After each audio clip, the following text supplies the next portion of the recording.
¿Qué dice la peña? ¿Qué dice la peña? ¿Qué dice la peña? ¿Qué dice la peña? ¿Qué dice la peña? ¿Qué dice la peña? ¿Qué dice la peña? ¿Qué dice la peña? ¿Qué dice la peña?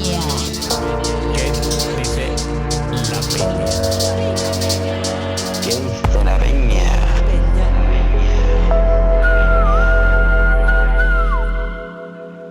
Salud y saludos, Peña. Esta es la segunda charla del cuarto Congreso de la Sociedad Punitiva, que se desarrolló entre el 15 y el 19 de abril de 2024. Una serie de charlas en torno al entendimiento social de la norma y el castigo, organizadas por la Fábrica de lo Social. En esta, Iñaki Rivera desgrana el pensamiento de Foucault al respecto de la cuestión carcelaria. Vamos a ver qué dice la Peña. Voy a presentar a Iñaki, ya lo presentamos ayer, así que más que a Iñaki voy a presentar el tema de hoy. Hoy lo que vamos a hacer es poner en acto buena parte de aquello a lo que se aludía ayer a propósito del marco histórico del trabajo de la Escuela de Barcelona, de sus muy relevantes formas, de los porqués y el cómo. Vamos a hablar de la cárcel. Haré una breve introducción para que Iñaki desarrolle lo que trae. Pedro, en tanto que maestro de bastantes de nosotras, de unas cuantas, durante bastantes años en la Asociación de Apoyo de Seguimiento y Apoyo a Presos en Aragón, pues tiene que puede complementar desde la experiencia particular de Aragón. El otro día me preguntaban que por qué en el programa te ponía fundador de ASAPA. Yo decía, pues porque a los invitados en los programas de las jornadas hay que ponerle las cosas buenas que han hecho. Claro, no las otras. Claro. Vamos allá. Y voy a leer un momentito. La forma más cara y dañina de agravar los problemas sociales. Una máquina que fabrica consenso ideológico a costa de vidas humanas.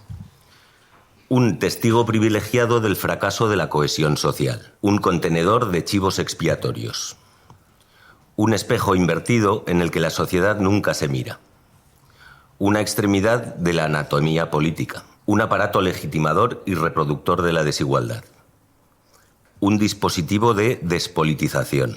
Comillas. Un conjunto de prácticas materiales y simbólicas que contribuyen a la reproducción global de las formulaciones sociales, capitalistas y de sus específicos regímenes de acumulación. Es una cita de Alessandro de Giorgi. Otras tantas definiciones pueden dar cuenta del encargo asignado al secuestro institucional para acomodar sus formas a las estrategias de control en lo social. Pavarini. Hago un corchete, una cosa que nos importa mucho a quienes estudiamos, enseñamos y discutimos aquí en esta facultad.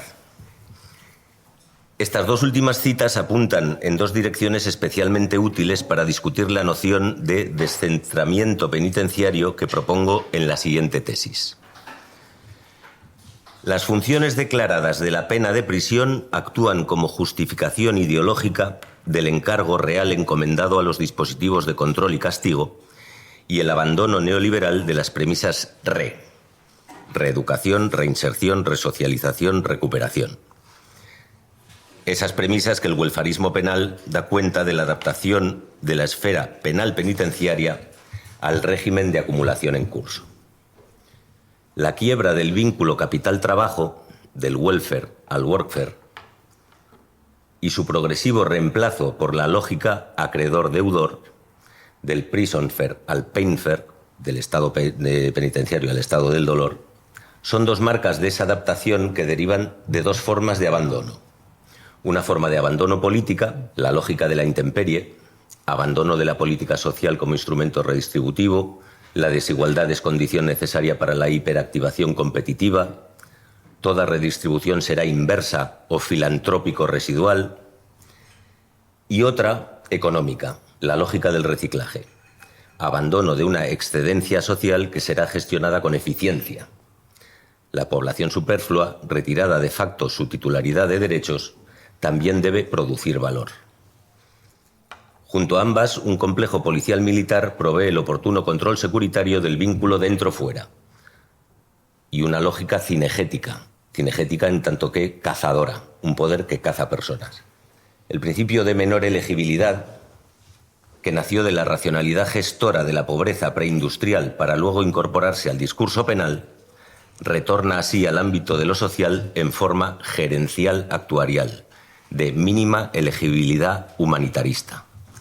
El principio de menor elegibilidad es aquel que dice que la mejor condición de vida dentro de prisión nunca puede ser mejor que la peor condición de vida de aquel que vive fuera de prisión.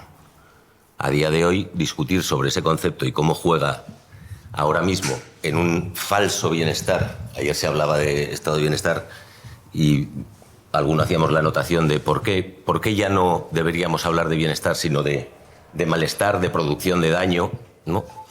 Y de extracción de valor de ese proceso de producción de daño. Es algo que caracteriza el análisis a día de hoy de la cárcel, de las funciones de la cárcel, y que se vincula irremediablemente y de manera muy importante al análisis de qué hacemos o qué hacen las profesionales de lo social, cuál es su encargo respecto de su tarea con esa población objeto. Y le doy la palabra a Iñaki con el contexto. Un momentito, mientras intentáis digerir la cita de Daniel. Yo solo quería hacer una introducción para dar paso. La pregunta mía era la siguiente, ¿no? Quería empezar con la charla siguiente. ¿Para qué estudiamos la cárcel? Y yo, más que para qué estudiamos la cárcel, diría, ¿por qué nos metimos en este fregado, no? Y de alguna forma, claro, tú lo que planteas, al igual que ayer hablamos de la fábrica de lo social, yo la entiendo como una comunidad de iguales, ¿no? Entre estudiantes, profesores y gente que pueda venir de la calle, ¿no? Activistas, y que en esa comunidad de vida o de activismo puede haber una reflexión sobre cómo transformar y cómo luchar frente a los poderes hegemónicos. Llevándolo al terreno de la cárcel es lo que has contado tú, ¿no? Una fábrica de dominio, ¿no? Una fábrica, un laboratorio del que el poder extrae nuevas fórmulas siempre permanentemente para someter a las personas. Empieza sometiendo a los presos, pero luego todos esos dispositivos disciplinarios se expanden, ¿no? Como diría nuestro amigo Foucault, ¿no? Se expanden en el medio abierto. Entonces, yo lo que quería introducir, porque yo en los años en los que empezábamos Iñaki y yo leí primero a los antipsiquiatras y luego a Foucault. Me pasé de los antipsiquiatras a Foucault, porque ya del marxismo estamos ya un poco empachados, ¿no? El marxismo-leninismo, además, que nos había sido muy útil también para despejar la mente y para plantear batallas, ¿no? Pero claro, no sé si eran los antipsiquiatras o era Foucault, que hablaban de el adentro es el afuera, ¿no? El adentro es el afuera es, en términos vulgares, dime de lo que presumes y te diré de lo que careces, ¿no? Bueno, el adentro es el afuera. ¿Y qué pretendíamos nosotros? Ojalá lo hubiéramos sabido entonces, ¿no? Pero ¿qué pretendíamos nosotros cuando nos acercamos al mundo de las prisiones? Yo creo que lo que nos animaba de alguna forma era una serie de interrogantes, ¿no? Y los interrogantes es ¿cuál es el precio de la libertad? ¿Cuánto cuesta ser libre? ¿O cuánto cuesta la lucha por la libertad? Sobre todo a través de la experiencia de la gente que ha vivido el secuestro legal de la prisión. ¿Cuánto cuesta ser libre, ¿no? Y a algunos les costó la muerte, pero vivieron una vida digna hasta que esa vida se acabó, y muchos de ellos la acabaron entre rejas, pero con un nivel de dignidad y de altura moral que nos dejaba a muchos muy a ras de tierra. No hay mejor forma, ¿no?, de apreciar la libertad que viendo a aquellos que lucharon dentro de las prisiones desde el tardofranquismo, a aquellos momentos en que los dispositivos disciplinarios se hicieron mucho más exquisitos, ya no cabían motines y mucho menos fugas, ¿no? Las fugas de la COPEL de los años 80-90, ¿no? Entonces yo creo que aprendimos mucho, ¿no? Y la pregunta era esa, ¿no? ¿Qué precio estamos dispuestos a pagar por mantener nuestra libertad interior y nuestra libertad frente al poder, frente a quienes nos quieren someter a unas dinámicas de vida empobrecedoras? Esta sociedad, desde el punto de vista de la que nos ofrecen las élites, no es más que un empobrecimiento, ¿no? Una vida pues bastante simple, ¿no? Bastante poco atractiva, ¿no? Los que la hacemos atractiva somos nosotros cuando nos empezamos a darle vueltas a la cabeza y a implicarnos en acciones comunitarias de transformación social. Bueno, quería dejar un poco esta reflexión porque yo creo que es lo que nos ha acompañado a lo largo de la vida. Igual que ayer hablaba Iñaki de todos los compañeros, Iñaki montó, lo que nos ha contado a través de la Escuela de Barcelona de Criminología, lo que montó es una comunidad de intelectuales críticos al poder que hicieron lo que consideraban que tenían que hacer bajo unos compromisos serios con la realidad, en este caso de las personas privadas de la libertad, y siguieron adelante. Personas como Iñaki no han dejado un solo día de luchar por los derechos fundamentales de los presos, ¿no? Y eso es lo que tiene mérito, ¿no? Que haya un observatorio en Cataluña, un faro, que viene recogiendo, ¿no?, experiencias a lo largo de los años de mucha gente que se ha dejado la vida dentro, de otros que han peleado desde fuera por intentar dar un poco de cobertura o de colchón o de amplificación a las luchas que podía haber, o simplemente transmitir, ¿no?, los discursos críticos de ese dispositivo, ¿no?, tan terrorífico que es la cárcel, pero que ya lo tenemos bastante pillado, ¿no?, y que es bastante anormal, ¿no?, para un mundo como el que vivimos. El que el castigo siga centralizándose en un dispositivo como la cárcel es algo que no cabe en una cabeza racional, a poco que lo pensemos, ¿no? Y menos en un sistema que predica la libertad. O sea, un sistema democrático, en teoría, que predica la libertad, pues ¿cómo es que se atreve con un castigo basado en el secuestro legal, ¿no?, o en la privación de libertad, ¿no? Bueno, pues lo dejo aquí porque Iñaki quería hacer una introducción sesuda a la vez. Después haremos un poco de conversatorio de toma y daca, ¿no? Bueno, gracias a los dos, a Dani y a Pedro. También me da mucha alegría que estemos los tres juntos en esta mesa. También estoy muy, muy contento y muy agradecido porque me hayáis invitado a venir aquí para ello. Yo lo que voy a presentar es un resumen muy, muy resumido, porque si no, no habrá tiempo, de un trabajo que estoy realizando porque se cumplen 50 años de la publicación original del libro de Michel Foucault de Vigilar y Castigar, y entonces en homenaje a ese cincuentenario estamos armando una publicación especial. Entonces esto es parte de esa contribución, que les voy a leer algunas partes, y que tiene, por cierto, tiene también una doble función. Una es la conmemoración, digamos, de esos 50 años de Vigilar y Castigar, pero no para utilizar a Foucault como una pieza antigua de museo, sino para, todo lo contrario, reivindicar la utilidad actual de un Foucault en el presente, porque se van a cumplir dentro de unos días, solo de unos días, por los pelos. Esta jornada se está en el filo de ello, los 20 años de un suceso tremendo que marcó en Cataluña un antes y un después en la vida carcelaria, que fue lo que yo siempre digo, a mí me tocó vivirlo de manera muy especialmente directa, el mal llamado motín de Quatre Camins de 30 de abril, era un viernes en la tarde-noche, que marcaría, por lo que luego diré, creo yo, cada vez lo veo más así claro, marcaría un antes y un después en la vida carcelaria de Cataluña. Y entonces está un poco escrito también en homenaje a aquello que sucedió y a las personas que mencionaré que estuvimos involucrados en todo lo que sucedió. El artículo, parafraseando un poco cierta terminología Foucaultiana, se denomina Observar y afectarse, no solamente afectar, sino afectarse uno mismo, una nueva ecuación y un nuevo estatuto de la verdad y del conocimiento sobre la cárcel. Cómo se ha podido llegar a producir un nuevo estatuto de una verdad que yo hasta hace muy poco tiempo, la verdad, no la percibía como hoy en día, supongo que con la perspectiva que dan los años, la puedo llegar a percibir. Y entonces se divide en tres partes. La primera es una especie de planteamiento de una ecuación, dicho en términos casi matemáticos, para plantear un poco cuál es la caja de herramientas Foucaultiana que yo utilizo. Puede ser enormemente más grande, por supuesto, pero que yo utilizo para ello. La segunda parte es, después de haber planteado esa ecuación, cuál es el desarrollo de esa ecuación, es decir, qué pasó verdaderamente. Y la tercera, cuál es el resultado que produjo la ecuación planteada teóricamente por Foucault y aplicada material y prácticamente en el caso concreto, dedicado todo a lo que sucedió, lo pongo aquí, el 30 de abril del 2004 en la cárcel de Quatre Camins, durante lo que pasó ese día, pero en realidad lo que pasó en los 2 meses posteriores que sucedieron multitud de consecuencias en distintas cárceles ya fuera de Cuatro Camins, cuando los presos fueron trasladados y fueron brutalmente maltratados en distintas conducciones que se realizaron por entonces.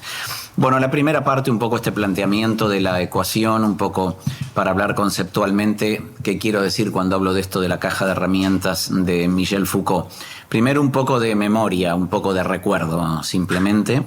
Foucault funda, junto a otros compañeros como fueron en su vida personal Domenach y Vilat Naquet, el conocido grupo de información sobre las prisiones, el famoso JIP, que funcionó en la casa de Foucault, sobre todo en los primeros meses. Era una reunión de compañeros en su propia casa y donde realizarían una primera conferencia de prensa sacando públicamente el resultado de unas primeras reuniones el 8 de febrero de 1971, donde Foucault señaló textualmente que ninguno de nosotros puede estar seguro sobre cómo afrontar el problema de la cárcel. El control policial sobre nuestra vida cotidiana se está estrechando cada vez más. Ello señala que la justicia está empantanada, que las cárceles están masificadas, pero nadie dice nada en torno a las causas de todo ello. Una de las principales estrategias que realizó el grupo de información de las prisiones, el JIP, consistía en recolectar y publicar información, hace claro más de 50 años de esto, sobre las condiciones carcelarias, que fue escrita y descrita por los propios presos, entonces es decir, por las propias personas afectadas, haciendo que la cárcel fuera vista con la palabra con la que luego él titularía el primer manifiesto donde se dio a conocer el JIP, que era el grito de lo intolerable. La palabra intolerable venía a identificar a una institución intolerable que enjaulaba a personas y, como digo, se utilizó para titular el primer manifiesto fundacional del JIP, escrito por el propio Foucault. Yo creo que podemos decir hoy en día que la prisión era para Foucault auténticamente una obsesión, porque es el lugar de la violencia más extrema de la sociedad y además tolerada, donde existen las menores posibilidades de resistencia, donde existen las menores posibilidades de libertad y, en definitiva, porque, sobre todo a los que se supone que provenimos, bueno, no se supone, provenimos del derecho, aunque a veces digamos todas las pestes que decimos del derecho, pero a veces necesitamos reivindicarnos como tales, porque si no nos quedamos sin determinadas herramientas, pero viniendo de una cultura de los derechos, la cárcel es el ilegalismo institucionalizado por excelencia.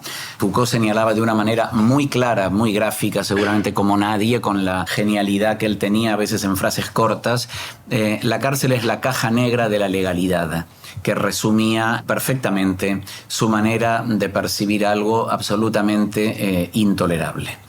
El método de trabajo que empleó el JIP en el corto tiempo, en realidad, que duró su vida, fue la elaboración y reparto de cuestionarios que se enviaban a presos, donde al principio fue recibido con muy poca aceptación o confianza lógica, y a medida que se fue ganando una confianza en el interior del clima carcelario, tanto presos como amigos de los presos, y algo que advirtió seguramente de una manera muy premonitoria, por lo que luego pasarían décadas posteriores, la importancia de trabajar con las familias de las personas presas, cosa que nunca nadie le ha prestado atención. Si poca atención se ha prestado al problema de los presos, mucha menos atención aún se ha prestado todavía a ello. Se está por publicar un reciente libro, que en realidad ya tiene unos años. Lo que se va a publicar es la traducción al castellano de un libro de Ruth Wilson Gilmore, titulado en castellano, sería la traducción, Geografías de la Abolición, que en realidad es una recopilación de artículos que tienen unos años y que precisamente la manera de plantear una abolición en realidad es la recuperación de las luchas. Eso a mí me gusta mucho porque no es el abolicionismo ingenuo, que no me gusta, la verdad, de muchas formas de abolicionismo que parece haberse puesto de moda de una manera para mí muy en fin, muy ligera o muy ingenua. El abolicionismo del que habla Gilmore tiene que ver precisamente con las luchas radicales contra la cárcel, especialmente protagonizadas por las mujeres, por las madres de los hijos, en lo que se llama en Estados Unidos el movimiento de Mother Rock o Mother Reclaiming Our Children, que es verdaderamente ese abolicionismo norteamericano que ella presenta. Lo mezclo un poco porque yo estoy escribiendo un epílogo para ese libro que se va a publicar ahora en breve y recuerda mucho a esto que también estamos hablando, repito, no es cualquier forma de abolicionismo. Claro, gracias al trabajo de Foucault y de otros intelectuales comprometidos con el JIP de 1971 en adelante, se empezaron a publicar los resultados de esa observación, que no eran en realidad otras cosas que las cartas que Foucault recibía en su casa de las respuestas de los presos, y gracias a su propio prestigio y al de otros intelectuales comprometidos con él en aquel momento, empezaron a publicarse en medios como el Magazine Littéraire, el Nouvel Observateur, Tiempos Modernos, Le Monde, Esprit, en fin, medios, digamos, de comunicación de la máxima relevancia del París de entonces, que le dio una amplísima repercusión por entonces. El JIP también organizó los primeros tribunales públicos, los llamados comités de la verdad, donde muchas cuestiones de índole penal y penitenciaria empezaron a ser discutidas con el público que se acercaba a esas sesiones en una auténtica tarea que podría ser definida por otros, en realidad después, como una lucha de carácter político o cultural realizada por ellos. Un año después, en 1972, surgiría el brazo estrictamente carcelario del JIP, el Comité de Acción de los Prisioneros, fundado por Serge Livrosset, otro de sus compañeros, con la clara pretensión de constituir por primera vez una unión de prisioneros, embrión de lo que pretendía ser un primer, nunca logrado, prácticamente en el mundo nunca logrado, un primer sindicato de presos a los cuales siempre se le niega, entre otros derechos, aunque el derecho lo niega, el derecho a la asociación o el derecho a la fundación de propios sindicatos que podrían ser perfectamente pensados en el ámbito de sindicatos de profesores o de estudiantes y demás, pero no. Un debate en el momento del 79 de la ley penitenciaria española, por cierto, con Carlos García Valdés, que fue otro de los fracasos en el debate parlamentario que culminaría con la aprobación de la ley del 79. Bueno, el caso francés, digamos, que yo empleo aquí a propósito de Foucault, no fue en absoluto privativo tampoco de lo que sucedió en Francia en esos años. El movimentismo, como se dio en llamar después, en torno a la cárcel o en contra de la cárcel en la Europa de los años de 1960 a 1980 dibuja un escenario de unos 20 años aproximadamente de luchas con muchas diferencias. Yo en ese libro gordo que tiene Dani, que publicamos ahora hace unos meses, de la cuestión carcelaria, dedico toda la última parte a intentar hacer toda una panorámica de lo que fueron las luchas carcelarias en los países escandinavos, en Gran Bretaña, en Alemania, en Holanda, en Italia y en España también, sobre lo que fueron los movimientos de lucha contra la cárcel en la segunda posguerra, especialmente en los años de 1960 y 70. Si la tarea de información fue decisiva realizada por Foucault y sus compañeros, la misma en realidad fue posible porque seguramente es la primera vez en la cual se tomó en serio, se tomó verdaderamente en consideración el saber que provenía de las personas afectadas por la cárcel, lo cual nunca había sucedido por entonces, nunca había sucedido en el mundo universitario, ni nunca ha terminado sucediendo en el mundo universitario en España hasta ahora. Incluso diría, lo cual es especialmente grave y triste, porque estamos hablando de hace 50 años atrás en las universidades francesas, pero ni siquiera hoy en día importa este tipo de cuestiones donde supuestamente se debería de importar, que es en las propias facultades de Derecho. Entonces, el segundo como epígrafe de esta primera parte de la caja de herramientas Foucaultiana o del planteamiento conceptual de esta ecuación supone hablar precisamente de la revaloración de los saberes de las vidas miserables, como él y otros autores señalaban entonces. En una famosa obra, Defender la sociedad, que es el curso de Foucault 75-76, él alude a un significado expreso muy pocas veces señalado acerca de lo que se van a denominar los saberes sometidos. Y dice textualmente lo siguiente: con esta expresión me refiero igualmente a toda una serie de saberes que estaban descalificados como saberes no conceptuales, como saberes insuficientemente elaborados, saberes ingenuos, saberes jerárquicamente inferiores, saberes por debajo del nivel de conocimiento o de la cientificidad exigidos, y por la reaparición de esos saberes de abajo, de esos saberes no calificados y hasta descalificados.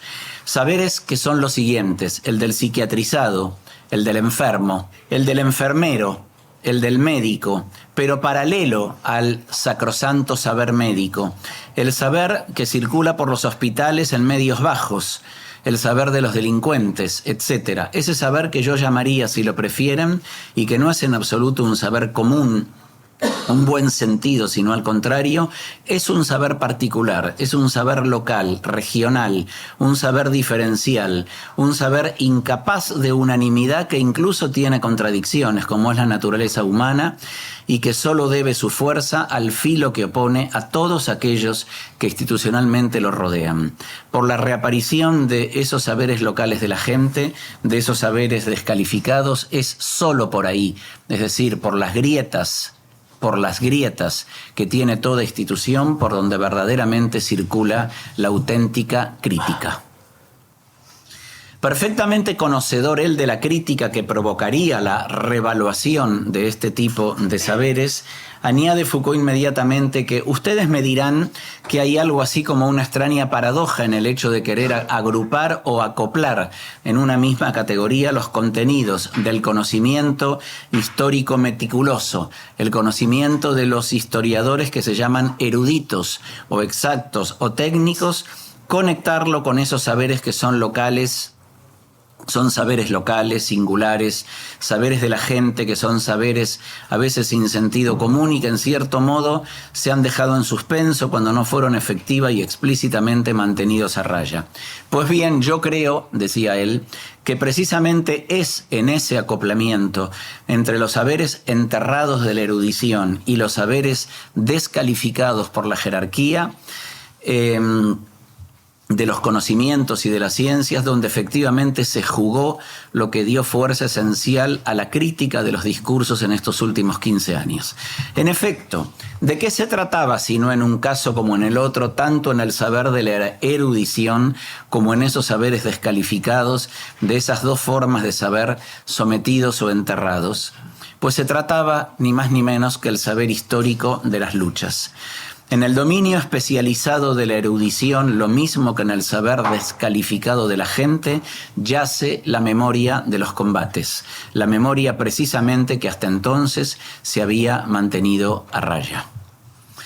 Esta forma Foucaultiana de completar el conocimiento, entre el conocimiento dogmático, el conocimiento académico que tiene que ser completado con otros conocimientos menos preciados, supone precisamente, para que pueda realizarse ese acoplamiento, ello requiere una tarea que necesita del concurso de los sectores que no han tenido la posibilidad de mostrar sus vidas porque por distintas razones fueron naturalizadas como vidas miserables. Y aquí creo que hay una pregunta de fondo que deberíamos hacernos. ¿Ocupan algún lugar de verdad los miserables en la historia? ¿Ocupan algún lugar? ¿Tienen algún valor las vidas miserables? Yo creo que esta caja de herramientas que Foucault plantea a partir del trabajo del grupo de información de las prisiones ofrece la realización de una doble tarea que podría sintetizarse, decía al principio, en una suerte de ecuación conceptual que ahora la presento como hipótesis de trabajo para el desarrollo que luego diré más adelante. En breve, la ecuación para mí sería la siguiente, como si fuera una especie de fórmula casi lógico-matemática. Contiene 3 puntos. El primer punto señalaría que la observación independiente de la privación de libertad, la observación desde el exterior, pero no cualquier observación, la observación real y verdaderamente independiente, no sometida a ningún tipo de condicionamiento, ni subvenciones, ni nada por el estilo, la observación independiente. Segundo, junto con el trabajo de los afectados por la cárcel, entendiendo por afectados por la cárcel la categoría doble, fundamentalmente de personas privadas de libertad y familias, y sus familias, produce como resultado, como veremos, la aparición o el alumbramiento de un nuevo estatuto de la verdad o una nueva y más completa forma de conocimiento.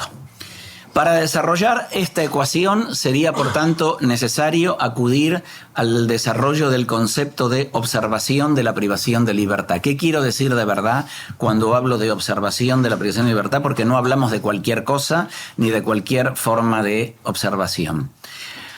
A modo de presentación tomaría el primer concepto de la observación de la penalidad carcelaria como un elemento central para efectuar algunas consideraciones generales que serán ejemplificadas con la mención de algunos dispositivos creados que con esa finalidad se han venido desarrollando en los últimos años, aludiendo así a la importancia decisiva de tres tareas que van de la mano, que son la observación, la documentación del observado, es decir, son tres etapas: observar, documentar lo observado y luego registrar la realidad carcelaria, particularmente de aquellas situaciones que puedan ser constitutivas de graves vulneraciones de derechos fundamentales.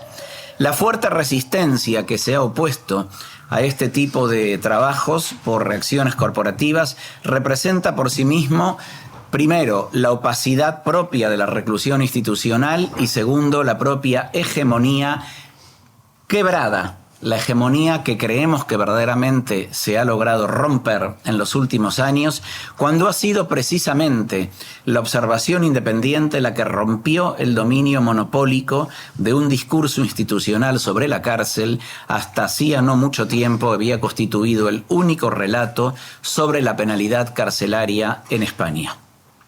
El concepto de observación requiere para su propia existencia de un elemento nuclear que lo realiza. La observación ha de ser realizada por un ojo. Y ese ojo tiene que ser un ojo que pueda mirar sin límites, un ojo que pueda mirar sin una mirada enturbiada, un ojo que pueda mirar con absoluta independencia. Un gran compañero nuestro, Mauro Palma, último presidente del Comité para la Prevención de la Tortura del Consejo de Europa y ex titular de la figura del garante dei diritti de la persona privada de libertad en Italia, dedicó muchas reflexiones en su dilatada experiencia acerca de cómo trabajar para ser un ojo para lo invisible, un ojo que no se domestique paulatinamente para que no se acostumbre a ver aquello que ya deje de sorprenderle, decía, y deje de parpadear. Un ojo no domesticado, un ojo independiente y un ojo permanentemente despierto, tiene que ser un ojo preventivo que nunca puede prescindir de los ojos de la comunidad y por lo tanto nunca puede prescindir de los ojos de las organizaciones sociales, manteniendo esa mirada firme, abierta e independiente. Podríamos empezar a describir entonces a continuación, pero no tendré tiempo, multitud de experiencias concretas que creo que están haciendo realidad la implementación de dispositivos de observación de instituciones de segregación que con muchísimas dificultades en los últimos años van emergiendo de iniciativas de diversa índole, que algunas son iniciativas sociales o académicas o profesionales. Mencionaré algunas para luego, más a modo de conclusión, regresar a Foucault, qué conclusiones se pueden sacar con su caja de herramientas. Podría pasar así a hablar de la observación de la cárcel en España por parte de la sociedad civil en las últimas décadas, y para ello podría tomar algunos ejemplos sucedidos en la España en general de las últimas décadas y luego lo haré en Cataluña en particular, que presenta creo que unos contornos específicos, o al menos yo que ahí vivo lo conozco más. De manera meramente panorámica o descriptiva, podría empezar diciendo que distintos grupos solidarios con la situación de las personas encarceladas empezaron a surgir en la España de los años de 1970 en adelante, con una enorme diversidad en su composición, en finalidades y en las acciones colectivas a emprender, y ello ha tenido muchos intentos, logrados unos, frustrados otros, muchos que han quedado a medio camino, otros más o menos realizados. Cuando a veces se nos pregunta por esto, hay que reconocer que siempre trabajamos siendo muy pocos, con muy pocos recursos, pero con muchísimas dificultades para poder realizar esa tarea, lo cual hizo que muchos proyectos quedaran muchas veces a medio camino. La necesidad de empezar a celebrar encuentros estatales entre muchos hoy en día llamados movimientos sociales promovió multitud de encuentros. Yo tengo aquí, pero no se los voy a nombrar por razones de tiempo y de cansancio, toda una larguísima cronología de los últimos 40 años realizados en distintas capitales de España, donde participaron multitud de movimientos, entidades, colectivos, asociaciones, diversos y diversos. Sin duda diría que la posterior creación a partir del 2004, si no estoy equivocado, de la Coordinadora para la Prevención y Denuncia de la Tortura, que aglutinó a la mayoría de las organizaciones mencionadas, fue quizás el ejemplo de la máxima articulación, que fue un ejemplo para otros países verdaderamente de lo que había sucedido en España, y durante, no me acuerdo ya muy bien, durante 15 o 17 años o algo así, la coordinadora que agrupó a esta cincuentena de entidades de diversas comunidades autónomas,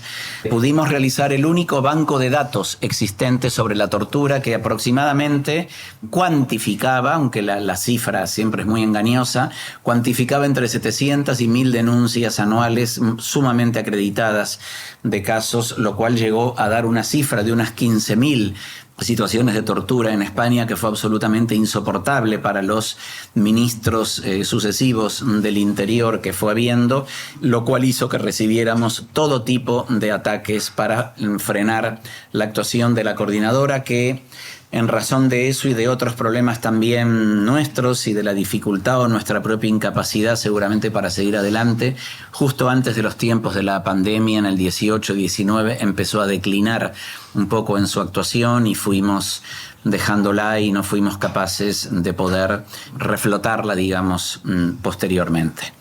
Si paso al ámbito particular de Cataluña, tengo que hacer mención, lo haré muy rápido porque ayer me referí mucho a ello al presentar el libro.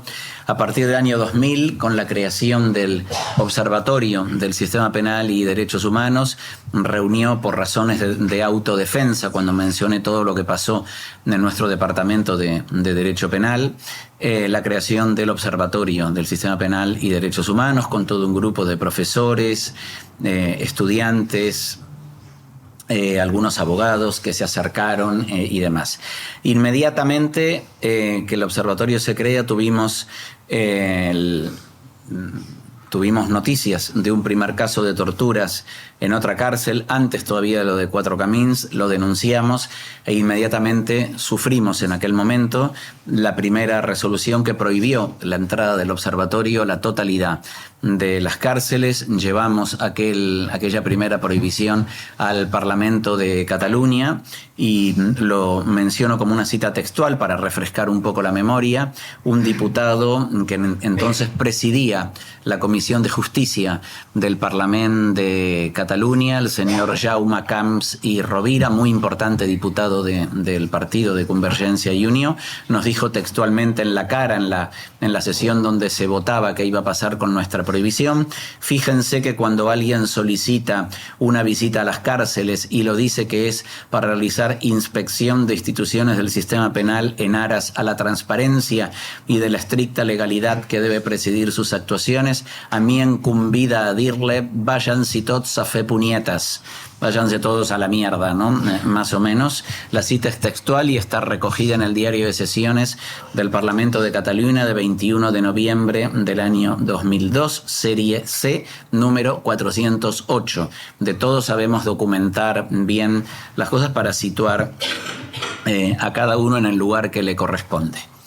Posteriormente pasamos a vivir, de lo que quiero tratar en realidad, el agravamiento en toda la etapa, digamos, de criminalización de lo que veníamos realizando cuando se produjo lo que denominamos el mal llamado motín de la cárcel de Quatre Camins en la tarde-noche del 30 de abril, que ahora se conmemorarán, como decía, los 20 años de aquello.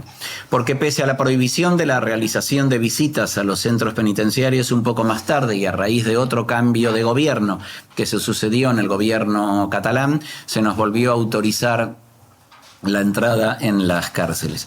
Y esa noche, cuando sucedió lo que sucedió, que tras una pelea en un patio los presos fueron conducidos a sus celdas, sabían que iban a ser sacados de las celdas para ser molidos a palos, entonces subieron pertrecharse muy bien en sus ropas con paquetes de libros y diarios como escudos para saber defenderse.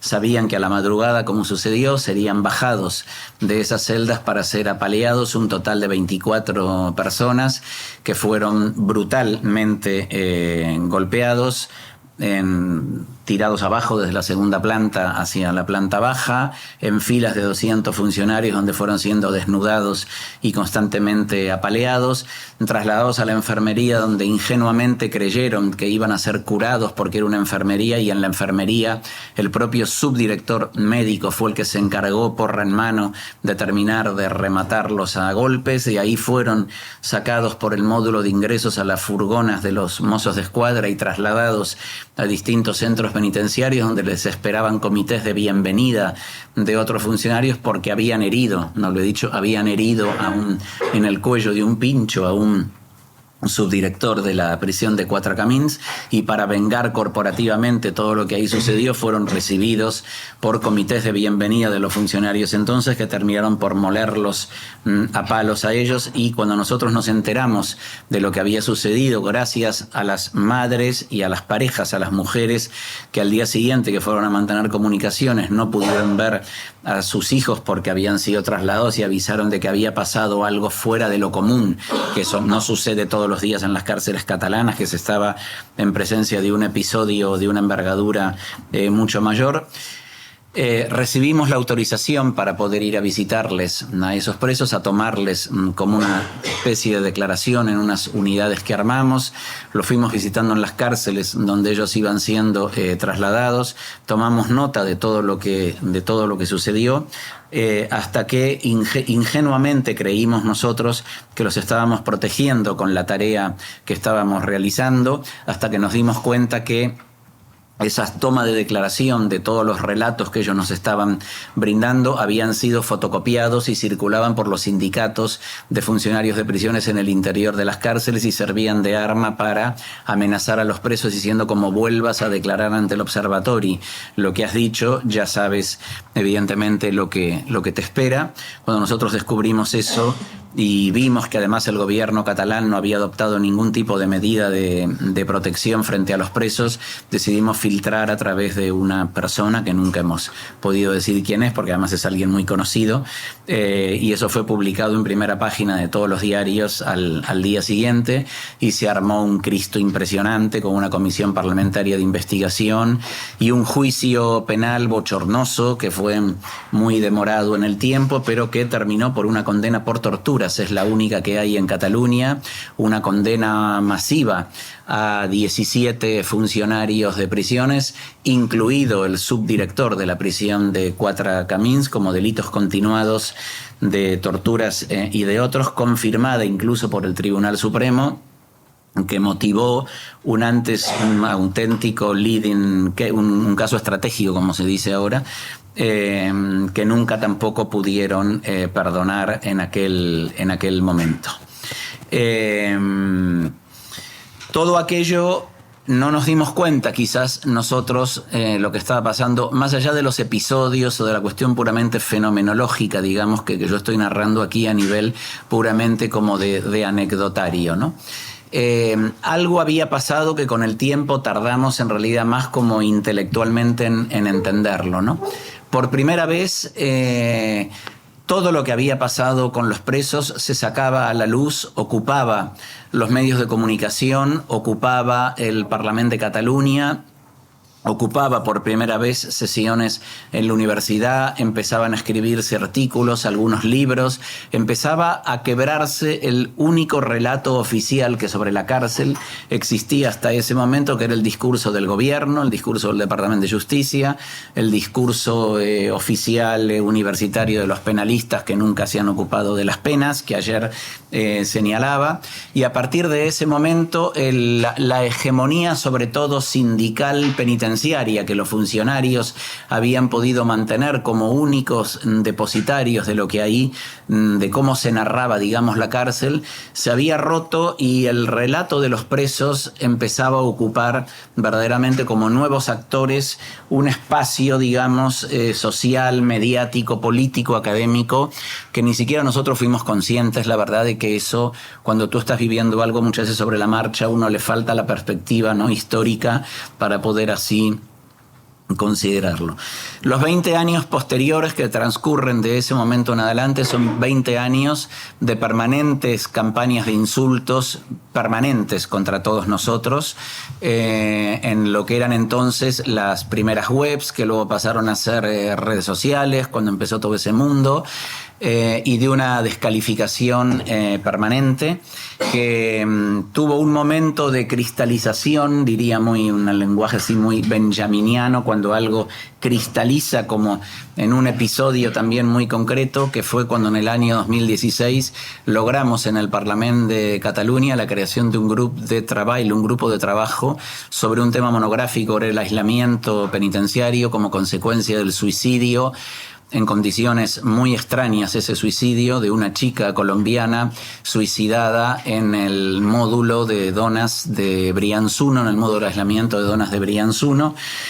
Y eso motivó dos cosas. Motivó la creación de un grupo de trabajo que, gracias a un diputado amigo de la CUP, se logró llevarlo al Parlamento de Cataluña, y provocó que por primera vez en la historia no hablaran solo los expertos en temas penitenciarios, sino que fueran trasladados 5 presos y una presa, 6 presos y presa, al Parlamento de Cataluña para que hablaran ante los diputados, directamente escucharan de viva voz sus relatos de qué es el aislamiento penitenciario y hablaran sobre las 23 horas de encierro, de la prohibición de 1 hora de patio con prohibición de hablar con otro, pese a que no hay FIES en Cataluña, pero hay un DERT encubierto más o menos, que es un poco casi lo mismo, y eso causó un impacto brutal en los diputados del Parlamento de Cataluña, que motivó incluso el dictado de una nueva circular sobre aislamiento penitenciario, que no nos satisfizo, porque lo único que hizo fue abrir un poquito más el aislamiento. Nosotros habíamos solicitado la abolición, aunque Cataluña no tenga competencias en materia legislativa, sí podía haber dado el salto de resolver la no aplicación del artículo 10 de la ley penitenciaria del régimen de aislamiento, que era una suerte de abolición o de no aplicación de eso, que es lo que no se hizo, y logró lamentablemente una mejora, esas mejoras que perpetúan, ¿no? Lo mejoras para que la institución no desaparezca, sino que se perpetúe. Sucedió eso, y sucedió que fuimos a la televisión a hablar de aquella muerte, que fue cuando yo puse en dudas la tesis de los suicidios en la televisión, y que luego motivaría toda la presentación de las 4, pero no quiero hablar de esto, de las 4 acciones penales contra mí, contra nosotros, que motivaron 4 años horribles de acusaciones penales y todo aquello. En ese momento quizás tampoco fuimos conscientes de que ahí se había acabado por dar vuelta verdaderamente todo este discurso de que los saberes de quienes nunca habían interesado en absoluto, de los presos y presas, unidos a los de sus familiares, habían podido llegar al máximo lugar, digamos, de la representación política de un país, como es el poder legislativo, y que verdaderamente aquello había causado un impacto muy, muy grande. Entonces, y para acercarme al final, que se puede entender ya cuál es, ¿no? El resultado de la ecuación, es decir, volviendo a las herramientas Foucaultianas, ¿no? ¿Cómo se produce una nueva verdad o un nuevo estatuto de conocimiento En la primera de las conferencias que Foucault realiza en 1973 en Brasil, que luego daría lugar al librito de La verdad y las formas jurídicas, no me salía.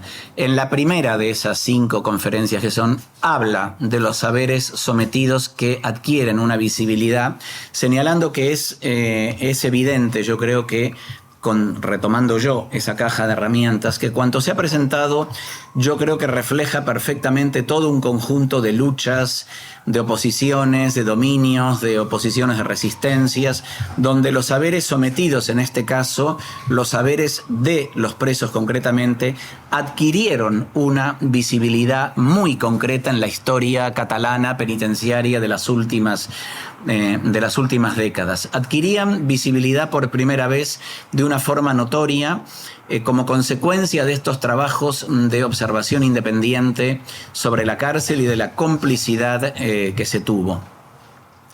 Y hace unas 2 décadas, yo que ya trabajaba en esta materia, digamos, penitenciaria, como profesor en la universidad, hoy veo de manera muy clara, digamos, como en una retrospectiva, que el discurso penitenciario anterior a todo esto, y quisiera creer que en los estudiantes jóvenes, no sé, tengo la duda, ¿no? Así de hasta qué punto esto pueda calar o estar cambiando. Antes el discurso penitenciario era un discurso absolutamente hegemonizado por penalistas, por el discurso oficial, por el discurso político gubernamental, etcétera. Era un discurso institucional, en definitiva monopolizado por operadores del sistema y por esos penalistas que poco o nada se ocupaban. Hoy en día creo que se puede decir que algo, sin exagerar tampoco, algo se ha quebrado. Se ha verdaderamente quebrado. Y el relato, de alguna manera, ha estallado en este sentido. Y ya no puede volverse atrás en el mundo contemporáneo, pese a que han querido obstaculizarlo, han querido, digamos, acusarnos de todo en este sentido, han intentado resistirlo. Y cuando uno ve lo que está sucediendo hoy en las cárceles de Cataluña, donde a contrario sentido de otros tiempos, los únicos que protestan son los funcionarios y no los presos, a diferencia de los tiempos anteriores de las protestas carcelarias, y todo da la sensación de que vivimos un mundo al revés. En realidad, analizando eso con mucho más detalle, lo que uno está constatando es que precisamente la protesta funcionarial de hoy en día, que es una protesta puramente coactiva, una protesta que no declara huelgas legales, es una protesta que bloquea instalaciones penitenciarias, es una protesta que tiene discursos de odio, que tiene discursos de extrema derecha, que al final protestan contra nuestra lucha por las contenciones, por abolir las contenciones mecánicas, y que quieren poder trabajar sin tantas trabas y sin tantos controles.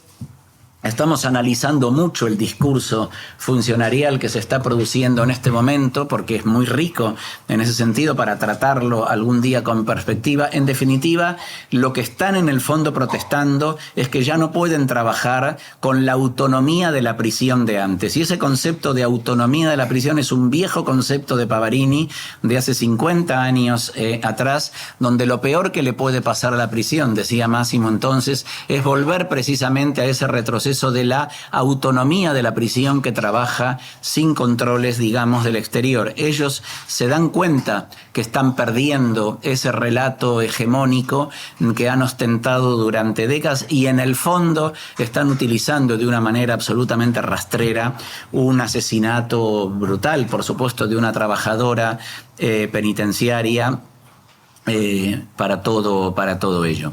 Para mí es la mejor manera de recordar y de volver a poner en acción, digamos, el paradigma de la memoria, ahora que se cumplen los 30 años, el 30 de abril del 2024, de aquel mal llamado motín de la cárcel de Quatre Camins. Como pretendemos demostrar un poco con estas investigaciones, yendo hasta el fondo de lo sucedido y, repito, mucho más allá de los casos, de la cuestión puramente fenomenológica, empleando las herramientas de Michel Foucault, lo que sucedió, en efecto, de ahí entonces en adelante, es que se quebró una hegemonía en el discurso oficial penitenciario. La observación independiente y el trabajo con los afectados rompió la monopolización del relato hasta entonces imperante, y así, desde otro punto de vista y con el surgimiento de nuevos autores, ello fue la demostración de eso que se llama un auténtico ejercicio anamnético, es decir, aquel que va contra la amnesia, el que quiere combatir el olvido, el que habla de la memoria, no solo de la memoria del pasado, sino también de documentar lo que está sucediendo hoy en el presente para que no se vaya a olvidar algún día en el futuro. La importancia de observar, de documentar y de registrar la violencia institucional revela efectivamente que el ejercicio práctico de la categoría de la memoria, haciendo historia del presente, revalúa el estatuto de las personas que nunca han podido ocupar un lugar en la historia. Y así se produce una nueva verdad, esa nueva verdad de la que hablaba Foucault en el 73, que distinguió él, en la línea de los diversos saberes ya mencionados, que hay dos historias de la verdad. Para ir concluyendo, hay dos historias de la verdad. La primera es una historia, decía Foucault, una suerte de historia interna de la verdad. Es la historia de la verdad tal como se hace a partir de la historia de las ciencias. La historia necesita tener... Si la historia quiere tener una pretensión científica, si la historia quiere ser ciencia, la historia solo podrá contar aquello que puede demostrar empíricamente. La memoria está liberada de eso. Yo puedo recordar lo que me dé la gana, aun cuando no tenga la posibilidad empírica de poder demostrar aquello que mi recuerdo está evocando. Y esa otra verdad, esa otra memoria, decía Foucault, pone de relieve que hay otros sitios en los cuales se forma también la verdad, aunque prácticamente no quede rastro, y es ahí donde se definen un cierto número de reglas del juego. Para acabar, ¿qué régimen de verdad y de conocimiento? Terminaría más con interrogantes que con afirmaciones. ¿Qué régimen de verdad o qué régimen de conocimiento afloró cuando se puso en práctica, sin que lo hubiéramos planificado en realidad nosotros todo esto? Cuando se puso en práctica la ecuación planteada en lo que dije anteriormente, Foucault respondió anticipadamente a ese interrogante cuando señaló en aquel grupo de información de las prisiones fundado en su casa en el 71, respondió anticipadamente cuando intentó hacer aparecer aquello que había permanecido hasta entonces absolutamente escondido, oculto, y decía textualmente, profundamente invertido en la historia de nuestra cultura. En definitiva, cuando pudo hacer visible las relaciones de poder. Yo creo, y acabo, que la caja de herramientas de Foucault no es solo una metodología y una estrategia del pasado, sino que recuperada en una totalidad mucho mayor, puede y debe alumbrar el camino del trabajo y de las luchas también en el presente. Foucault sigue siendo, en consecuencia, una fuente imprescindible para quienes no aceptamos los relatos dogmáticos, en definitiva, sino que siempre estamos buscando y hurgando en los pliegues inacabables de toda gramática del poder, que necesita, por lo tanto, del concurso permanente de las personas afectadas. Conectando esto, y termino de verdad, conectando esto con la producción inminente, la traducción del trabajo de Ruth Wilson Gilmore sobre esta nueva forma de abolición, de las geografías de la abolición en el lenguaje de una geógrafa que recupera, dice ella, la tradición negro-marxista norteamericana. La abolición de la que se habla no es cualquier cosa. No es una abolición ingenua que hoy en día incluso toma parte hasta de determinadas políticas públicas institucionales. No, la abolición no es otra cosa que el viejo concepto del unfinished, de la tarea permanentemente insomne, permanentemente inacabada, opuesta por los grupos, digamos, de lucha en este sentido, que afortunadamente hoy cuentan como lo cuenta Gilmore en Estados Unidos y hoy podemos contarlo tardíamente en España en los últimos años, con los grupos fundamentales de lucha en este sentido, que son los grupos hoy en día representados por las nuevas asociaciones de familiares de presos, por las madres que han perdido a sus hijos en las cárceles, como en Estados Unidos, también aquí, y que no la va a parar nadie, porque nadie para a una madre en la lucha por sus hijos, más cuando incluso ya los han perdido. Y son, curiosamente, veremos qué pasa en los próximos días, porque van a pasar cosas, todavía aquí no puedo decir nada más, qué va a pasar en el enfrentamiento que se va a producir entre los grupos de asociaciones de familiares con los sindicatos de funcionarios de prisiones en Cataluña en las próximas semanas, porque nadie está oponiendo el discurso más fuerte a esos sectores reaccionarios como las actuales señoras, digamos, que son las compañeras que trabajan en esto. Ya está, muchas gracias. Creo que me alargué demasiado.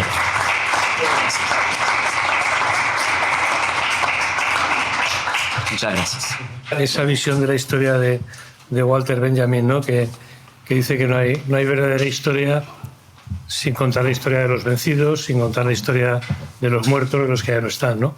Y yo creo que en eso hemos aprendido mucho nosotros, ¿no? En nuestras historias personales, de recoger un poco a veces el testigo de aquellos que nos iban abandonando después de luchas ejemplares, ¿no? Habría muchas personas que podíamos mencionar. Nosotros tenemos alguna vinculada a nuestra asociación de apoyo a presos.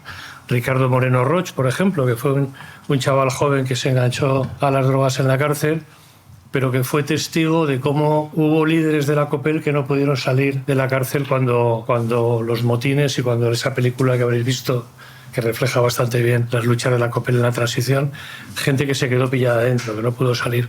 Pues esa gente que se quedó pillada dentro fueron siendo exterminados uno tras otro. Y él estuvo en la cárcel de Burgos, había compartido prisión con ese compañero en Ocaña en el año 70 y tantos. Y bueno, y presenció como de repente aparece gente que han trasladado de otras prisiones y de repente el chaval muere apuñalado en su celda, ¿no? Es decir, cómo intentaron acallar la historia viva de gente que había estado luchando ahí dentro de la prisión. Hay un capítulo también bastante terrorífico, que es el de la lucha de los presos FIES. Los FIES eran el fichero de internos de especial seguimiento. Esto se le debe a, yo creo, a Antonio Asunción, ¿no? Cuando fue director general de Instituciones Penitenciarias, luego ministro del Interior socialista. Y los FIES tenía 4 o 5 catalogaciones, y la primera era FIES 1, control director. Luego estaban los narcotraficantes, luego estaban los que cumplían condena de los cuerpos y fuerzas de seguridad del Estado en prisiones pequeñitas, apartadas de cualquier problema. Luego estaban los condenados por delitos sexuales. Pero bueno, nosotros nos centramos en los FIES 1, que eran control directo, que eran los foguistas. O sea, era la gente que no se casaba con la institución y que confrontaba permanentemente, ¿no? Y confrontaba pues, desde, no sé, cortándose las venas hasta tragándose muelles de las camas y haciendo protestas sobre las condiciones de vida de los presos. Porque, bueno, ellos que entraron de jóvenes, probablemente su perfil criminológico sería el de atracadores, eran los auténticos, bueno, los que de alguna forma reivindicaban, ¿no? Su derecho a la propiedad también, ¿no? A la propiedad de los bancos, pues a que todos tenían derecho al reparto y a la distribución de la riqueza, y era gente muy bien mirada en el interior de las prisiones. Pues muchos de esta gente que no se enganchó a las drogas sí que presenció el genocidio del SIDA dentro de las prisiones. El genocidio del SIDA era una muerte anunciada, que la sabían instituciones penitenciarias, que no dejaron ni que hubiera lejía para limpiar, no jeringuillas, que no había, sino los muelles de los jegones con los que se pinchaba la gente. O sea, ni lejía dejaban entrar. Ni dejaron lo que sí que había en el medio libre, que eran los programas de intercambio de jeringuillas. Los programas de intercambio de jeringuillas en Zaragoza de los años 90, la policía estaba en la puerta, en el gancho, porque se daba a gente que ejercía la prostitución, y les incautaban la jeringuilla nueva y se la pisoteaban y se la cascaban, se la rompían, ¿no? Una jeringuilla en prisión costaba en los años 90 15.000 pelas, que era un pastizal, ¿no? Igual ahora en euros daría risa, ¿no? Era 15.000 pelas. Y una jeringuilla era compartida por todos. y todos se iban transmitiendo el SIDA unos a otros, ¿no? Luego hubo también algunos del FIES Control 1, que fueron la cárcel dentro de la cárcel. En la cárcel de Sevilla se articuló unas jaulas como para animales, donde eran internados 30, 40, 50 presos, pues eso, todo el día, a las 40 grados sin sombra, y donde se hacían ahí sus propias necesidades. O sea, que era un auténtico tratamiento como animales a personas que cuando no les tocaba eso, les tocaban 23 horas de celdas de aislamiento sin luz o con luz artificial todo el día o sin luz, en la que salían una hora al patio solos y en la que no tenían absolutamente ningún efecto personal, que eran sus propias ropas. O sea, iban encima con uniforme carcelario, ¿no? Todas esas políticas de exterminio en los años 90 fueron dispositivos, además, yo creo que bajo gobiernos socialistas, ¿no? En su mayoría, ¿no? Sí. Y claro, causaron un gran impacto porque era muy difícil, ¿no? El conseguir hacer nada, porque esto del FIES era un fichero. O sea, era todo vía administrativa, o sea, no tenía existencia, no tenía reconocimiento jurídico, ¿no? Y entonces era como una aplicación de los primeros grados, que eran las políticas de aislamiento, llevadas hasta su máximo extremo, ¿no? Y España exportó métodos a países latinoamericanos de esta índole, ¿no?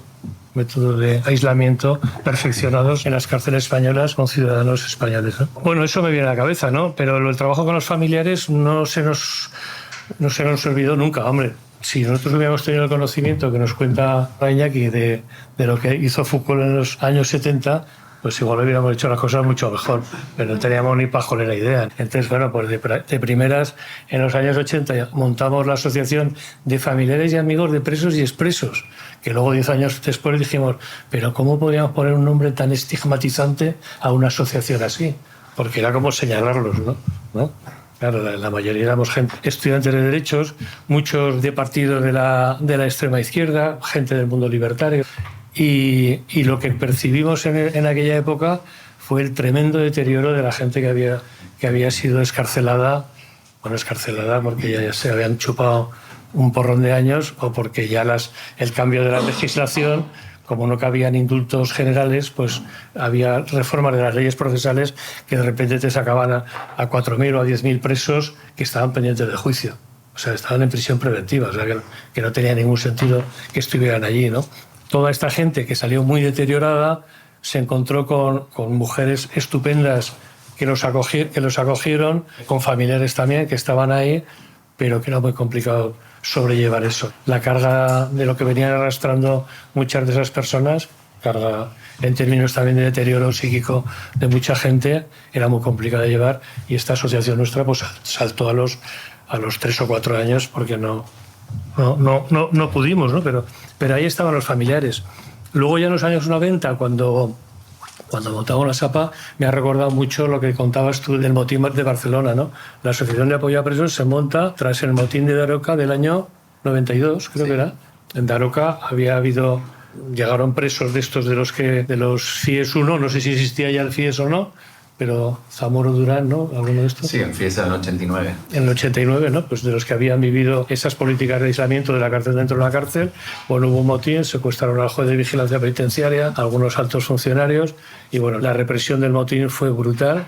O sea, encerraron a la gente en el cine y entró la Guardia Civil con metralletas disparando hacia arriba, pero bueno, disparando. Y luego a la noche siguiente el subdirector de seguridad, a los que habían presuntamente identificado como instigadores del motín, en las celdas de aislamiento hicieron simulacros de ahorcamiento. O sea, estaban los chavales solos, bajaban unos cuantos funcionarios con una cuerda, tomaban la cuerda por encima y así durante días, ¿no? Luego yo en concreto intentaba el seguimiento de un chaval que nos dijo que él no había participado, probablemente no, igual lo habían identificado mal, y estuvimos durante 2 meses intentando saber qué había sido de él, ¿no? Y lo habían ido trasladando, era canario además, lo habían ido trasladando de cárcel en cárcel, ¿no? La cárcel de Daroca, además, menuda suerte, pues fíjate, a los presos canarios que hacinaban las cárceles en Canarias, pues los mandaron a Daroca, que hacía un frío del carajo, o a Galicia, o sea, unos sitios también bien lejos y bien problemáticos también en cuanto a condiciones de vida, ¿no? Bueno, la SAPA surgió de ahí, de la Asociación de Apoyo a Presos y Presas en Aragón, que tenía familiares y que fue muy importante el grupo de familiares, que hubo un piso también que propiciaba también el que pudiera salir gente de permiso. Bueno, yo creo que el tema de las familias nunca se dejó de lado, ¿no? Y sufrimos también lo que cuentas tú, lo de la prohibición de entrada en prisiones, ¿no? Pues el problema de que las asociaciones críticas no les dejaban entrar. Nosotros introducíamos la división entre las asociaciones asistenciales, que eran las de la Iglesia, que como cumplían una función que les venía muy bien a la prisión, pues no se metían con ellas, y las asociaciones críticas, que éramos nosotros, que durante mucho tiempo no nos dejaron entrar en prisión, ¿no? Por eso montamos también los servicios de orientación penitenciaria en los colegios de abogados, que los servicios de orientación penitenciaria es una forma de decir, no nos dejáis entrar, pues entraremos a través de compañeros, que éramos los mismos en ocasiones, y que servía para eso, pues para denunciar las situaciones que nos contaban la gente, ¿no? Y sobre todo para impulsar una pelea cuando estaba toda la epidemia del SIDA en todo su apogeo, que era la aplicación del artículo 60 de escarcelamiento por muerte, ¿no? por enfermedad grave o terminal, ¿no? Mucha gente llegó tarde, mucha gente venían los padres, me acuerdo de algunos padres que venían de Madrid con su hijo de 20 años moribundo ahí en el hospital provincial, que el artículo 60 estaban a punto de dárselo, y casi decían, joder, pues, ¿no? Nos vais a dar un cadáver para llevarlo a Madrid, que se nos va a morir por el camino, ¿no? Como diciendo, ¿cómo puede ser esto, ¿no? Una cosa. Eran situaciones bastante tétricas y trágicas y insostenibles, ¿no? Y bueno, pero la aplicación de los artículos 60, pues se consiguieron, ¿no? Aplicaciones del artículo 60, y algunos incluso hubo gente que remontó, pero como no había tenido ningún tipo de tratamiento de las adicciones que le había llevado al SIDA y a todo, pues claro, volvieron a delinquir, con lo cual, ¿no? La pescadilla que se muerde la cola. Ya no hay más escarcelaciones porque estos son peligrosos, ¿no? O sea, las daremos o cuando se vayan a morir de verdad, y entonces de los 10.000 presos, pues 10.000 presos muertos de SIDA, ¿no? En prisión, pues 4.000 murieron dentro de las prisiones, ¿no? Eso es lo que decía un juez de vigilancia penitenciaria, que alguno había majo, ¿te acuerdas? De Heriberto Asensio Castizán, que se atrevió a cerrar un módulo de Sevilla que no cumplía las condiciones, o de Córdoba, que encima estaban presos de ETA, que le echó dos narices. Pues habla en una jornada de Vitoria del genocidio del SIDA en las prisiones, porque era la crónica de una muerte anunciada, ¿no? La cárcel de Zuera, el proyecto de macrocárceles de Zuera, lo perdimos en el Parlamento por un voto, ¿eh? Y el voto era de Convergencia y Unión. Bueno, el voto era de la derecha. La derecha, igual el PSOE también estaba a favor de las macrocárceles, supongo que sí, porque había muchos intereses económicos. Pero el voto, o sea, sobre una cárcel de Zuera, ¿qué demonios pinta un diputado catalán diciendo, claro, qué pintaba? Pues sí, que la macrocárcel que la monten aquí, ¿no? Que ya no gestionaremos nosotros nuestras cárceles, ¿no? En esa visión cutre nacionalista que puedan tener la gente de Convergencia y Unión. Bueno, pues la lucha contra la macrocárcel de Zuera también aquí fue muy curiosa, ¿no? Porque se constituyó en Zuera un movimiento. Bueno, las macrocárceles ya tenían el tema de que llevaban muchos años luchando contra el hacinamiento de las viejas cárceles del franquismo, que era una situación insostenible, y que, bueno, ¿qué hicieron? Pues el plan de construcción de nuevas cárceles lo que suponía era permitir especular sobre los terrenos de las viejas cárceles en el centro de las ciudades. O sea que había pasta ahí a porrillo a ganar, y luego pasta a porrillo a ganar en la construcción de macrocárceles en las afueras, ¿no? Aquí coincidió que, claro, que Zuera, que es un pueblo bastante bien, ¿no? En cuanto a industria, posibilidades de vida, etcétera, pues no quería una macrocárcel allí, ¿no? Muchos, pues por esa visión de que los presos van a venir aquí a condicionarnos la vida del pueblo, aunque estaban bien lejos de las construcciones del pueblo, ¿no?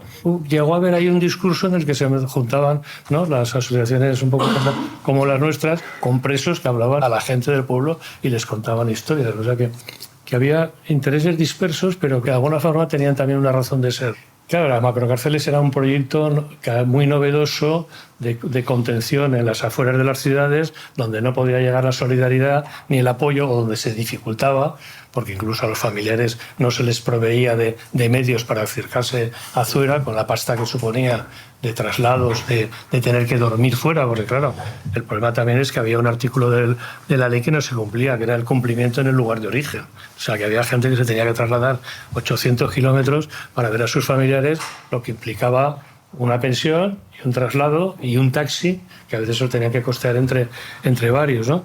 Pero claro, las macrocárceles ya respondían a un modelo disciplinario, ¿no?, muy concreto, ¿no? Aquí vamos a hacer unos módulos de aislamiento, vamos a hacer un módulo de tratamiento para los buenos, ¿no?, para los que se porten y puedan ser reinsertables. Vamos a hacer un módulo de los peligrosos, ¿no?, donde las condiciones de vida van a ser más difíciles. Vamos a hacer una sección abierta que le hicieron al lado de la cárcel de Torrero, que es la mayor vergüenza que he visto yo. O sea, una sección abierta hecha por un arquitecto penitenciario, y es una sección abierta que tiene rejas. O sea, y que tiene puertas con cancela como si fuera... O sea, macho, si te haces una sección abierta, pues yo qué sé, construirla como una residencia. Pero no hagas una cárcel fuera, ¿no? El problema es que cómo, ¿no?, los especialistas de instituciones penitenciarias llevan la cárcel ahí dentro, ¿no? La pueden sacar del cerebro, ¿no?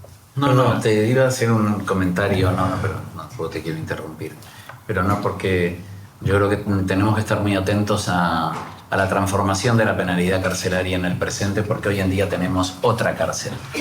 Tenemos otra cárcel, tenemos otros presos y presas, tenemos otra problemática y tenemos la cárcel. Nada que no suceda, como siempre, en el exterior de la sociedad, porque al final la cárcel siempre es una reproducción posiblemente amplificada de lo que sucede en la sociedad. Pero mira, las cárceles ya no estallan.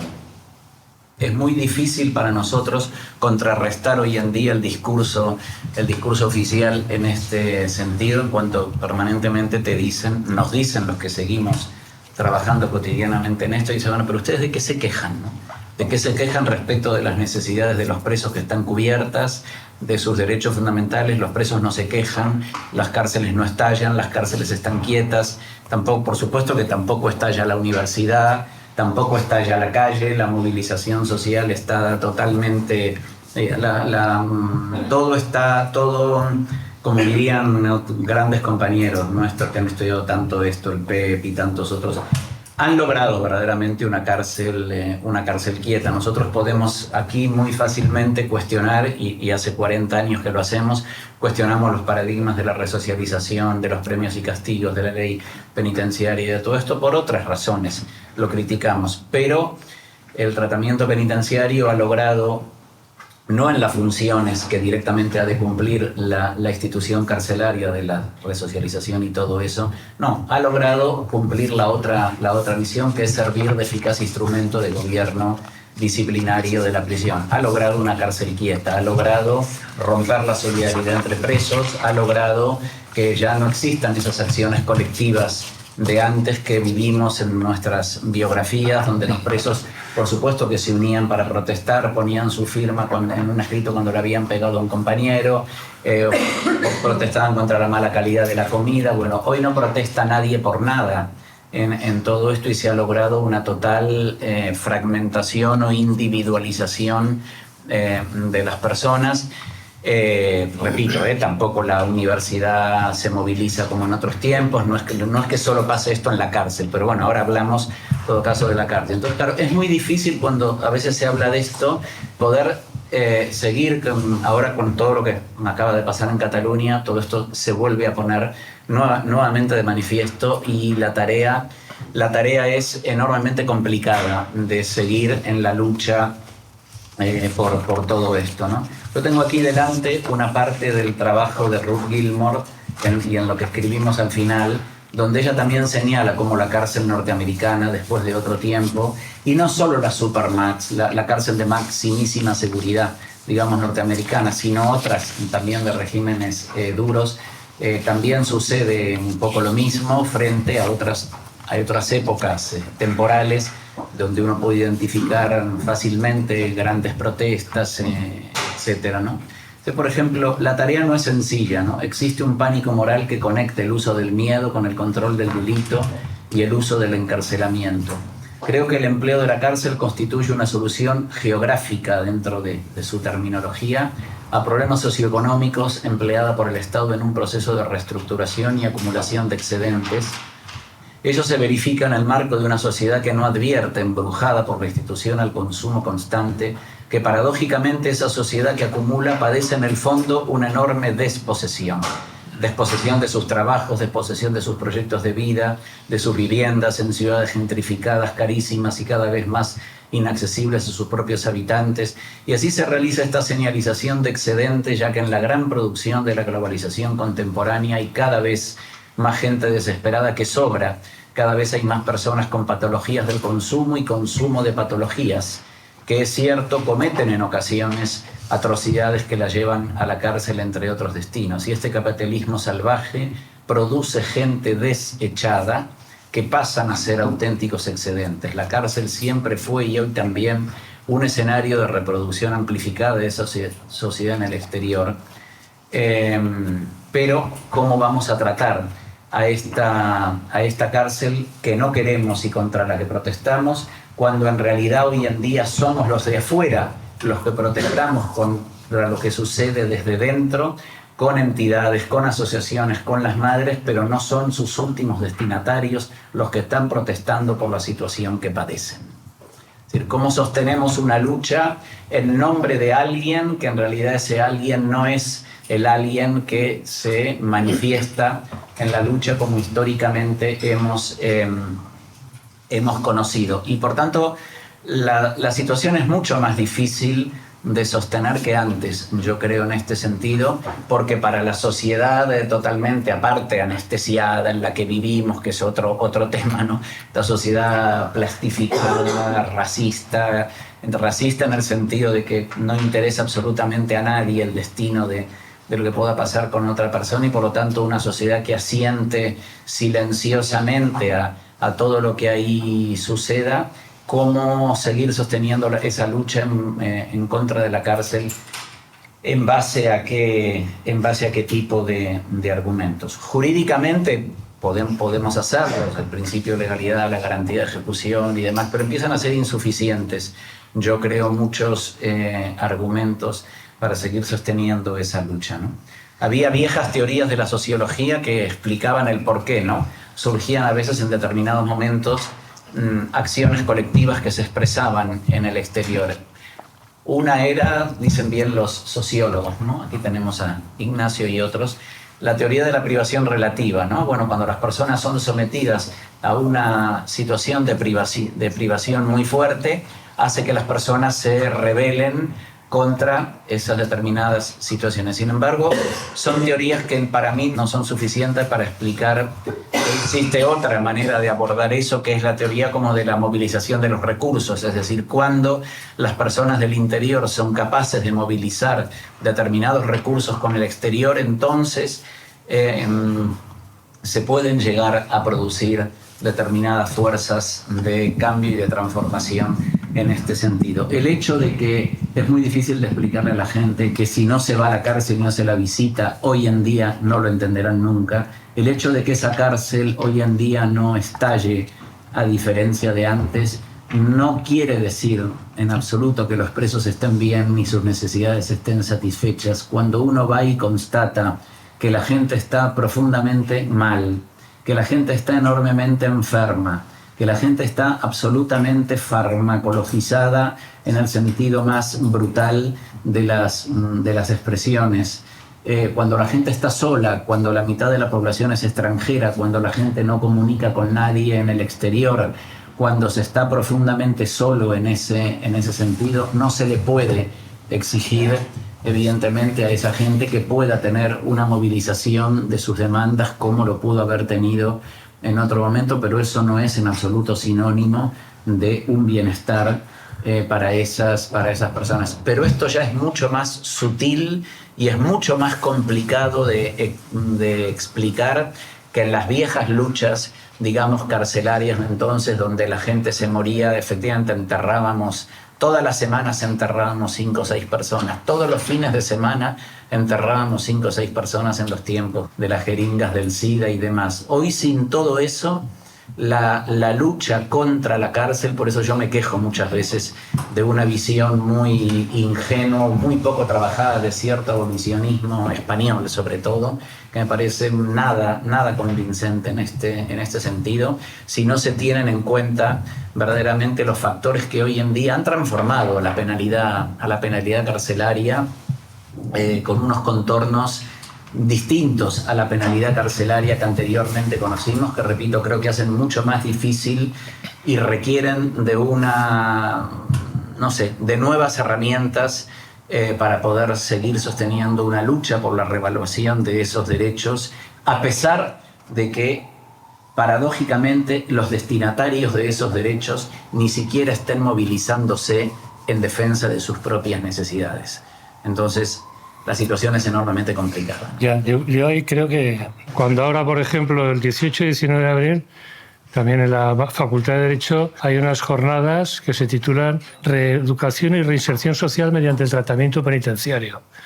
Situación actual y retos futuros. Va al hilo de lo siguiente. Va al hilo de que nuestras luchas contra la prisión, en la que decíamos que la ley no se cumplía porque sabíamos que no se iba a cumplir, pero de alguna forma estábamos propiciando que ese discurso jurídico fuera permeando en la institución. ¿De qué sirvió? Nosotros contribuimos a resocializar no a los presos, a los funcionarios de prisiones. Y el que se hagan unas jornadas así, que son superoficialistas, en la Facultad de Derecho, 40 años después, o 50 de la Ley General Penitenciaria, reivindicando el tratamiento penitenciario, quiere decir que ahora se lo empiezan a creer ellos. Ahora se lo empiezan a creer. ¿Qué quiero decir con esto? Que mientras nosotros nos íbamos hacia el abolicionismo, no sé si light o del bueno o del malo, mientras nosotros íbamos hacia el abolicionismo, mientras tanto habíamos estado contribuyendo a resocializar a los funcionarios de prisiones. Por eso las prisiones ahora son menos bestias, pero sigo. Entonces, ¿cuál es nuestro trabajo ahora en la que un preso vive, desde luego, 100.000 veces peor, como apunta... No, da igual, me da igual, voy a cerrar yo, que soy el moderador. Vale. No, un preso vive 100.000 veces peor que una persona en libertad. Pero lo que ofrece el capitalismo en esta sociedad lo está sufriendo un preso y lo está sufriendo un chaval que se toma pastillas o que está entrando en dinámicas de deterioro de su salud mental. O está surgiendo el problema de los suicidios entre la gente joven. Entonces el asunto ahora es el de siempre. Es decir, cómo articulamos en una sociedad que necesita las cárceles para esa población excedentaria, sobrante, que no sabe qué hacer, sabe perfectamente que hay que encerrarlos ahí para que no den mal, con esa población excedentaria ahí, segregada, y unas sociedades cada vez más de apartheid, de clases medias, que se van a la mierda también las clases medias, ¿no? Por eso tienen tanto miedo y por eso los discursos de inseguridad cuelan también. Entonces, ¿qué hacemos nosotros? Solo podemos articular dinámicas comunitarias. Cuando hablar de los familiares porque son los que pueden transmitir ahí unas necesidades por las que luchar es que cubrir. Cuando hablamos de que aquí hay una asociación de mujeres presas, CAMPA, el colectivo CAMPA, está trabajando con mujeres migrantes, porque la mayoría de las mujeres son presas por temas de tráfico de drogas. Bueno, pues hay que generar una comunidad migrante que les tienda un cable a sus colegas y les eche una mano y se genere una red. Cuando hablamos de prostitución, que es prostitución también racializada, estamos hablando también de cómo generas comunidades de apoyo. Bueno, entonces estamos hablando de todo aquello de lo que el capital nos está expropiando, a través de ese individualismo que ha generado el neoliberalismo, ¿cómo lo combatimos? Generando comunidad. Y al generar comunidad no ya es la lucha de los presos, no, es que es la lucha por el cambio y la transformación de esta sociedad. No, sí, ojalá, Pedro, ojalá.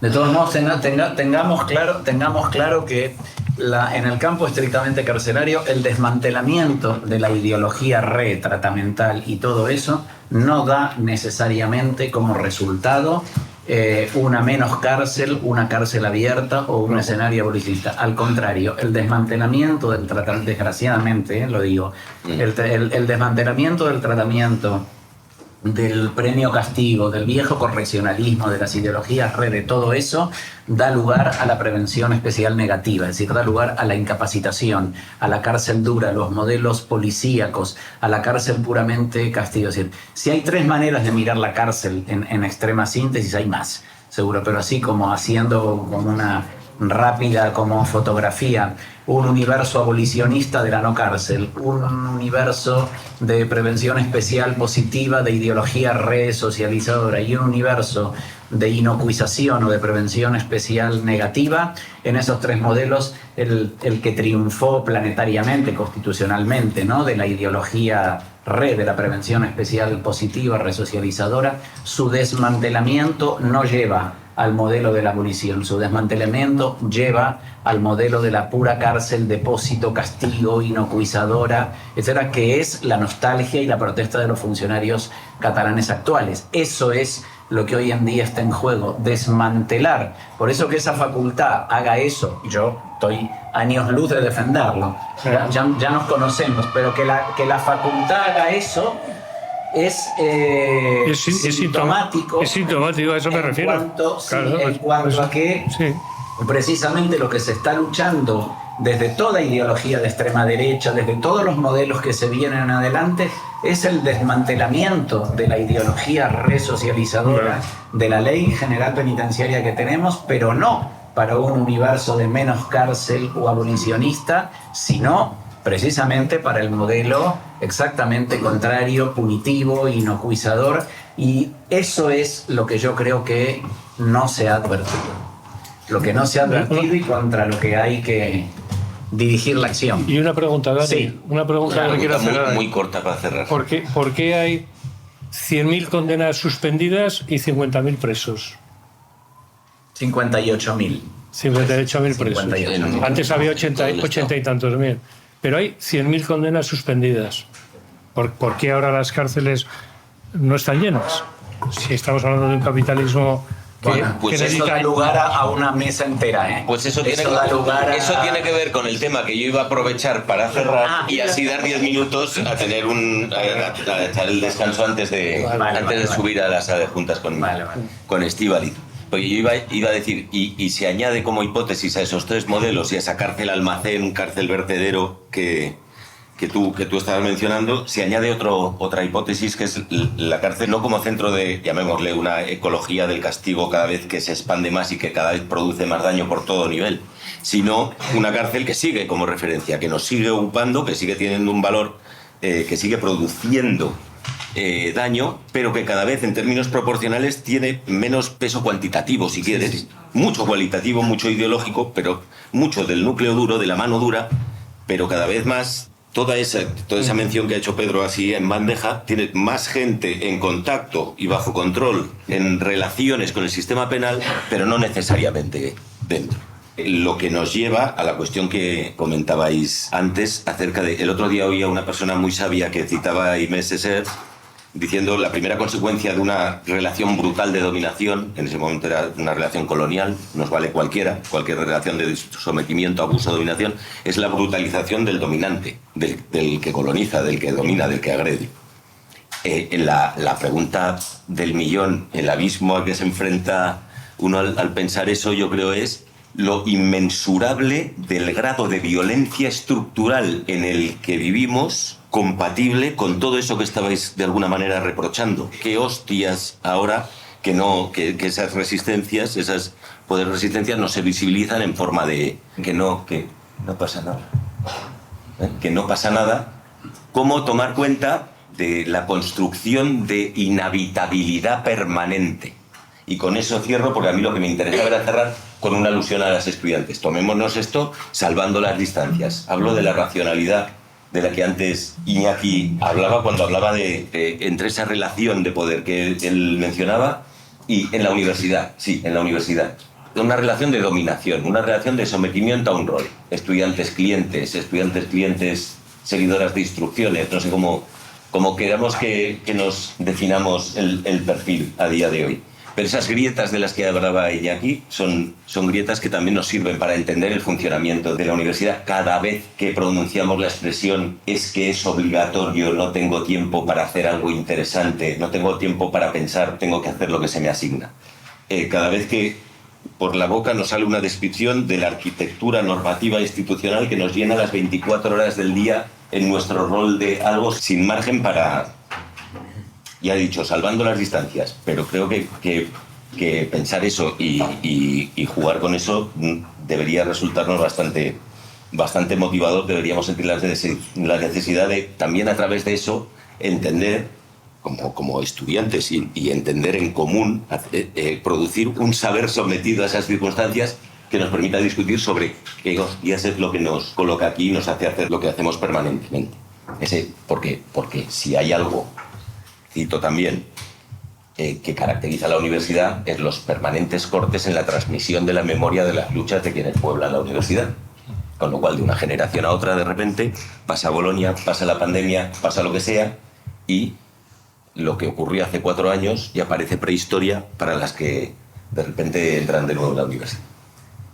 Parecía que no tenía nada que ver, pero creo que justificadamente, porque creo que tiene muchísimo que ver. Muchas veces hemos acabado discusiones de estas. Yo me acuerdo de algún seminario en Barcelona diciendo, y con eso creo que también adapto un poco lo que decía Iñaki sobre el abolicionismo. Abajo los muros de la prisión, abajo los muros de la prisión. Vale, que sí. Pero ¿dónde estamos? Abajo los muros de la universidad, lo primero, por el amor de Dios, ¿no? Y luego ya vamos bien. El libro que menciono tanto de Ruth Gilmore sobre la geografía de la abolición está dedicado a la universidad. Está dedicado a la universidad, a la crisis brutal de la universidad norteamericana convertida en una academia, y es la reivindicación del académico activista. Ella, de la académica activista, no sabe nunca qué decir primero, si académico activista, activista académico, y volver a situar a la universidad precisamente en medio de la sociedad comprometida con todas esas luchas, modificando el rol entre profesor y estudiante, y haciendo sobre todo que los estudiantes, por favor, vayan a la cárcel. Vayan a la cárcel. O sea, lo que ha pasado sobre todo con la cárcel es que la cárcel se ha quedado sola, y el mundo tecnológico, internético, pandémico, etcétera, no ha hecho otra cosa que agravarlo tremendamente. Ya no va a verle ni el abogado a los presos, le hace una teleconferencia, no va a verle nadie. Los presos están más solos que nunca, y siempre le decimos con muy poco éxito, ¿no? Por el mundo universitario, lleven a los estudiantes a la cárcel. ¿Cómo puede ser que en 4º año de criminología, en 4º curso, yo le diga a alguien: ¿habéis ido alguna vez a la cárcel? ¿Vas a ser criminólogo el año que viene? No, nunca. No sé ni lo que es la cárcel. ¿Quién concebiría algo semejante en una facultad de medicina, formando médicos que no vayan a hospitales ni toquen enfermos? ¿Cómo es posible que en el mundo español de la universidad, las facultades las carreras de Derecho, sobre todo, y de Criminología, se terminan los grados durante 4 años sin que tengan ni la más puñetera idea de lo que es una cárcel, ni un preso, ni nada? O sea, es una aberración. Y ahí sí que tenemos una tarea en la universidad, que es la empresa esta para la que trabajamos. Verdaderamente, sí. No, es absolutamente intolerable que se sigan produciendo promociones y promociones de estudiantes que no tienen ni idea, no tienen la menor idea de lo que es eso, ni dónde están, ni qué pasa el día que entran con una cara, como lógico, cualquiera que va por primera vez a un sitio, ¿no? En fin, que hay que llevarlos a la cárcel, hay que meterlos a todos en la cárcel.